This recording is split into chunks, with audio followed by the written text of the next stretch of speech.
नमस्कार, मैं हूं अखिलेश पांडे और आप देख रहे हैं सी न्यूज भारत। वक्त हो चुका है न्यूज आवर का। भारतीय रक्षा सेनाओं में अधिकारी के रूप में चयनित होने की प्रक्रिया की जागरूकता फैलाने के उद्देश्य से इंदौर में मां ट्यूटोरियल द्वारा एक पत्रकार वार्ता का आयोजन किया गया। हाल ही में एनडीए के लिए चयनित गौतम राठौर फरवरी 2022 में एनडीए ज्वाइन करने जा रहे हैं। पेश है एक रिपोर्ट। युवाओं में देश सेवा एवं भारतीय रक्षा सेना के प्रति जागरूकता लाने के उद्देश्य से मां ट्यूटोरियल कई वर्षों से प्रयास कर रहा है। इसी कड़ी में इस वर्ष मां ट्यूटोरियल गौतम राठौर का चयन एनडीए में हुआ है। गौतम ने बताया कि उसने एनडीए की लिखित परीक्षा भोपाल में दी। लिखित परीक्षा पास करने के बाद उसने 3AFSB गांधीनगर में दिया। अब वह एनडीए 147 के लिए रिकमेंडेड हो चुका है। उन्होंने CPSS देहरादून से क्लियर किया और मेरिट लिस्ट में रैंक 152 प्राप्त किया और अब वह SSB और मेडिकल क्लियर होने के बाद फरवरी 2022 में एनडीए 147 फोर्स ज्वाइन करने नेशनल डिफेंस एकेडमी खडगवासला जा रहे हैं। वहीं मां ट्यूटोरियल के डायरेक्टर पंकज भट्ट ने बताया कि कुछ साल पहले जब मां ट्यूटोरियल स्टार्ट किया गया था, उसी समय मध्य प्रदेश रक्षा सेनानियों के प्रति जागरूकता का स्टार्ट बहुत कम था। जब एनडीए में चयनित छात्रों की सूची आया करती थी, उसमें मध्य प्रदेश का स्थान बहुत ही पीछे हुआ करता था, लेकिन आज मध्य प्रदेश के सैनिक लगातार अधिकारी बन रहे हैं।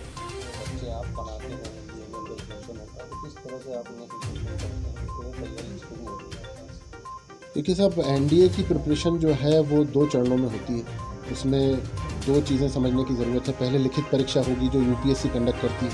यूनियन पब्लिक सर्विस कमीशन आप सभी जानते हैं, उसका अपना एक स्तर होता है और लगभग 9 से 10 विषय होते हैं एनडीए की प्रिपरेशन के दौरान तैयारी कराने के लिए। तो मां ट्यूटोरियल में पूरी एक स्पेसिफिक टीम है जो लिखित परीक्षा के लिए कम्प्लीटली डिवोटेड है और अलग अलग विषयों के सभी सब्जेक्ट स्पेशलिस्ट अलग अलग हैं। तो सबसे पहले, जैसे गौतम ने आपको बताया, सबसे पहले हम असेस करते हैं कि किस विद्यार्थी की स्ट्रेंथ क्या है और उसकी वीकनेस क्या है। जब आप स्ट्रेंथ के ऊपर बेहतर काम करेंगे तो उस पर्टिकुलर सेक्शन में ज़्यादा आप स्कोर करते हैं। तो हम कोशिश करते हैं कि स्ट्रेंथ एरिया में प्रैक्टिस सेशंस ज़्यादा करवाएं बच्चों को, उसकी तैयारी ज़्यादा करवाएं प्रैक्टिस की। जो वीकर एरिया होता है, उस वीकर एरिया में बच्चे को थ्योरी सेशंस ज़्यादा एलॉबरेटेड फॉर्म में लगते हैं, मतलब ज़्यादा गहराई से उसको पढ़ाने की ज़रूरत पड़ती है, इंटरेस्टिंग तरीके से पढ़ाने की ज़रूरत पड़ती है। जैसे मुझे याद है गौतम को हिस्ट्री के साथ बहुत संघर्ष करना पड़ रहा था और अल्टीमेटली आखिरी तक वो उस चीज़ को लेके काफ़ी परेशान रह रहा था कि मैं हिस्ट्री कैसे कवर करूँ। मुझे इंटरेस्ट नहीं आता, बचपन से वो एकेडमिक्स में हिस्ट्री में ध्यान नहीं दिया, सोशल साइंस पे ध्यान नहीं दिया। जब आप उसको इंटरेस्टिंग तरीके से पढ़ाते हैं तो मुझे याद आता है कि यही गौतम हिस्ट्री को लेके बहुत बढ़िया तरीके से इसका परफॉर्मेंस आना स्टार्ट हो गया था। तो वीकर एरियाज़ पे आपको इंटरेस्टिंग तरीके से कराना पड़ेगा, थोड़ा रेनोवेटिव तरीके से कराना पड़ेगा और प्रैक्टिस रेगुलर अगर आप देते रहेंगे, डाउट क्लियरिंग सेशन रेगुलर देते रहेंगे, असेसमेंट करते रहेंगे, तो रिटन एग्जामिनेशन बच्चा बिल्कुल क्लियर करता है। तो दूसरा सेक्शन आता है जो बहुत महत्वपूर्ण है, जिसके लिए we people are very lucky कि मां ट्यूटोरियल में कर्नल एन के माथुर साहब जो हैं वो ट्रेनिंग डिपार्टमेंट के हेड हैं। SSB की जो 5 दिन की टेस्ट की प्रक्रिया होती है, उसकी तैयारी के लिए अलग अलग सेक्शंस पे काम करना होता है। वो 15 ऑफिसर लाइक क्वालिटीज़ डेवलप करने के लिए उस बच्चे को अलग अलग तरीके से ट्रेन करना होता है। जैसे एक छोटा सा एग्जांपल मैं दूं, ऑर्गेनाइजिंग एबिलिटी एक क्वालिटी होती है। अब ऑर्गेनाइजिंग एबिलिटी डेवलप करने के लिए हम कोशिश करते हैं कि हम उस बच्चे को अलग अलग गतिविधियों, इवेंट को ऑर्गेनाइज करने का मौका दें।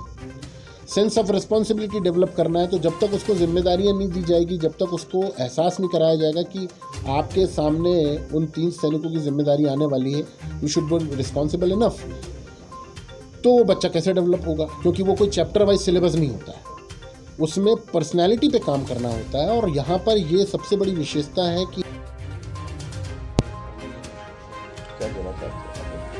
जैसे अभी एनडीए में ऑल इंडिया रैंक 152 लगा है, तो ऑफ कोर्स खुशी हूँ और पेरेंट्स का भी नाम थोड़ा किया है समाज में, तो अच्छा लग रहा है। युवाओं के लिए क्या संदेश है, किस तरह की मेहनत करना पड़ती है, क्या संदेश देना चाहिए? अगर आपको ऑफिसर बनना है आर्म फोर्सेस में, डेफिनेटली मेहनत तो लगेगी।